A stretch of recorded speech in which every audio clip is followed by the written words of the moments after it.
स्वागत है आप सभी का टॉप विद सिद्धार्थ के साथ। तो गाइस आज के वीडियो में हम लोग बात करने वाले हैं ओम्स लॉ के बारे में कि आखिर ओम्स लॉ होता क्या है। तो चलिए शुरू करते हैं।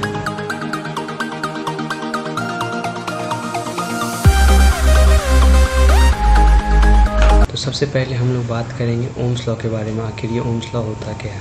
ठीक है, तो चलिए, तो पहला पॉइंट है यहाँ पे, the current flowing through the conductor is directly proportional to the potential difference across its end provided its temperature and physical condition of the conductor remains the same. This is known as Ohm's law.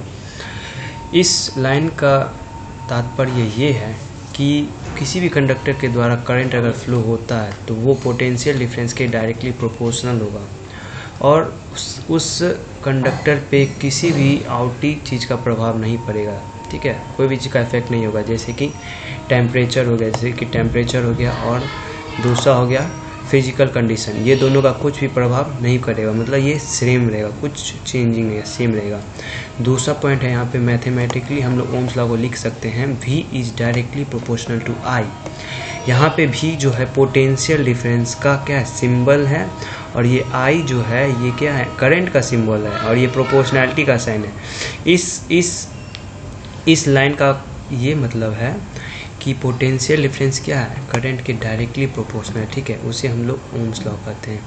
और ये इस जब proportionality sign को जब हम लोग हटाते हैं तो एक कांस्टेंट आता है R, जिस कांस्टेंट को हम लोग क्या कहते हैं, रेसिस्टेंस कहते हैं, जिसको हम लोग R से डिनोट करते हैं। ठीक है, इसी को रेसिस्टेंस कहते हैं। और इसका ऐसा यूनिट क्या होता है, ओम होता है। रेसिस्टेंस का ऐसा यूनिट क्या होता है, ओम होता है। ठीक, जो कि ये जो आप लोग तस्वीर देख रहे हैं, एक इनका तस्वीर है, ये है एक जर्मन फिजिक्स मैथमेटिशियन जिनका नाम क्या है, सर जॉर्ज साइमन ओम। यही है जॉर्ज साइमन ओम, इन्होंने ही ओम्स लॉ के बारे में बताया था। ठीक है, यही ओम्स लॉ। तो इसे हम लोग क्या चीज़ से डिनोट करते हैं, ओमेगा से डिनोट करते हैं। ठीक है, रेसिस्टेंस को हम लोग ओमेगा से डिनोट करते हैं। और छठा पॉइंट है, George Simon Ohm was a German physics and mathematician. और सातवां पॉइंट है, a device which control the value of resistance is known as rheostat. Resistance एक ऐसा डिवाइस जो रेसिस्टेंस को क्या करे, कंट्रोल करे, उसे हम लोग रियोस्टेट कहते हैं। ठीक, उसे हम लोग रियोस्टेट कहते हैं। तो चलिए आगे जानते हैं क्या है ओम्स लॉ के बारे में।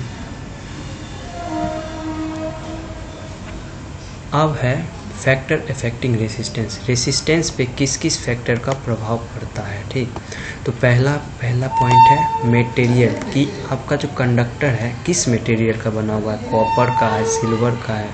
आप लोग को पता होगा कि सबसे ज़्यादा कंडक्टेंस किस में आता है, सिल्वर में आता है। उसमें बहुत ही कम मात्रा में रेसिस्टेंस पाया जाता है। ठीक है, तो देखिए यहाँ पे दूसरा पॉइंट क्या दिया हुआ है, R is directly proportional to length. R is directly proportional to length, इसका मतलब ये होता है कि रेसिस्टेंस क्या है, लेंथ के डायरेक्टली प्रोपोर्शनल है। इस मतलब अगर हम लोग कंडक्टर वायर के लेंथ को अगर बढ़ाते हैं तो क्या होता है, रेसिस्टेंस भी हमारा बढ़ता है। ठीक है, लेंथ कम रहेगा, रेसिस्टेंस कम रहेगा, लेंथ ज़्यादा रहेगा, रेसिस्टेंस ज़्यादा रहेगा। तीसरा पॉइंट है के बारे में है, R is inversely proportional to 1/।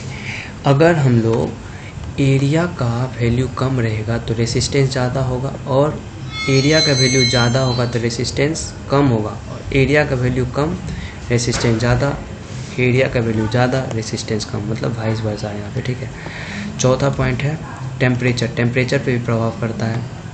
अगर टेम्परेचर बढ़ेगा रेसिस्टेंस बढ़ेगा, टेम्परेचर घटेगा रेसिस्टेंस घटेगा। तो इस चारों पॉइंट के कंक्लूजन ये निकलता है, R is directly proportional to L/A। R क्या है, रेसिस्टेंस क्या है, डायरेक्टली प्रोपोर्शनल टू है L/A के। छठा पॉइंट है, रो इंटू L/A। यहाँ पे रो क्या है, रेसिस्टिविटी है। रो क्या है, रेसिस्टिविटी का सिंबल है रो, इसको हम लोग डिनोट करते हैं रो से। ठीक है, और सातवां पॉइंट है, ऐसा unit of resistivity is ohm metre. ऐसा यूनिट ऑफ रेसिस्टिविटी क्या है, ओम मीटर है। ठीक है, ऐसा यूनिट ऑफ रेसिस्टिविटी क्या है, ओम मीटर है, ओमेगा इंटू मीटर। तो गाइस आज के वीडियो के लिए बस इतना ही। तो गाइस अगर हमारा वीडियो अच्छा लगा तो हमारे चैनल को लाइक, कमेंट और सब्सक्राइब करना ना भूलें।